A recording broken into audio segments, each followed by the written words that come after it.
ஒரு நாட்டை அரசன் ஒருவன் ஆண்டு வந்தான். அந்நாட்டு அமைச்சர் எது நடந்தாலும் எல்லாம் நன்மைக்கே என்று சொல்வதை வழக்கமாக கொண்டிருந்தான்.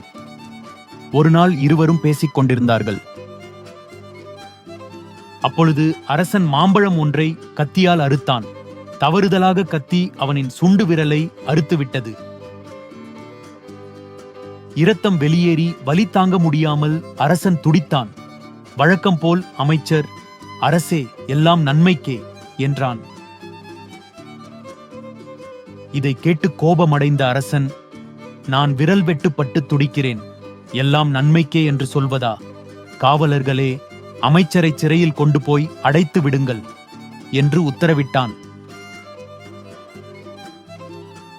காவலர்களும் அமைச்சரை அரசனின் உத்தரவுப்படி சிறையில் கொண்டு போய் அடைத்து வைத்தனர்.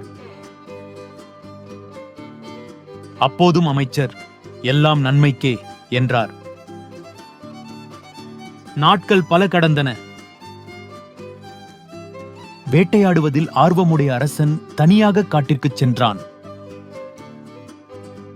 அங்கே மலைவாசிகள் காளிக்கு பலி கொடுப்பதற்காக ஒருவனை தேடிக் கொண்டிருந்தனர்.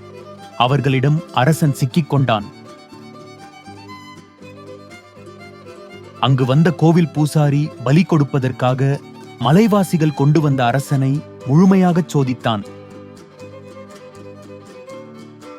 பின்பு, காளிக்கு எந்த குறையும் இல்லாதவனை மட்டுமே பலியிட முடியும். இவனோ சுண்டு விரல் பாதியாக உள்ளான். இவனை விட்டு விடுவோம் என்றான். விடுதலை பெற்ற அரசன் அரண்மனைக்கு வந்தான். உடனடியாக அமைச்சரை விடுவிக்க உத்தரவிட்டான். நடந்ததையெல்லாம் அமைச்சரிடம் சொன்ன அரசன், சுண்டு விரல் வெட்டுப்பட்டதால் உயிர் பிழைத்தேன். அன்று எல்லாம் நன்மைக்கே என்று நீர் சொல்லியதன் உண்மை உணர்ந்தேன். உம்மை சிறையில் அடைத்ததற்காக வருந்துகிறேன் என்றான். அரசே, என்னை நீங்கள் சிறையில் அடைத்ததும் நன்மைக்கே. எப்பொழுதும் உங்களை பிரியாமல் இருக்கும் நான் என்னை சிறையில் அடைக்காமல் இருந்திருந்தால் உங்களுடன் காட்டிற்கு வந்திருப்பேன். அந்த மலைவாசிகள் என்னையும் உங்களுடன் சிறைப்படுத்தி இருப்பார்கள். விரல் வெட்டுப்பட்டதால் நீங்கள் உயிர் பிழைத்தீர்கள். எந்த குறையும் இல்லாத என்னை அவர்கள் பலியிட்டிருப்பார்கள். நீங்கள் என்னை சிறையில் அடைத்ததால் நான் உயிர் பிழைத்தேன்.